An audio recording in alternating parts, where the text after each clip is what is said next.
ஓம் சரவண பவ. என் தங்கப் பிள்ளையே, உனக்கான பாதையை நான் காட்டினாலும் அதில் நீதான் பயணம் செய்தாக வேண்டும். அப்போதுதான் அதில் உள்ள கஷ்ட நஷ்டங்கள் உனக்கு தெரியும். உன் அப்பா என்றும் உன்னுடன் இருப்பேன். ஆனால் சில விஷயங்கள் நீதான் செய்தாக வேண்டும். ஒரு பறவை தன்னுடைய சிறகுகளையே நம்புகிறது, அமர்ந்து இருக்கும் கிளைகளை அல்ல. அதேபோல் உன்னை நீ நம்பு.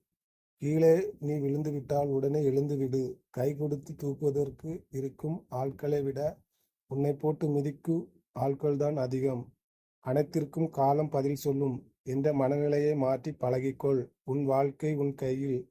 எப்போது மாறும் என்று புலம்பாதே. சீக்கிரம் மாறும் என்று நம்பு. வெற்றி நிச்சயம். நான் இருக்கிறேன்.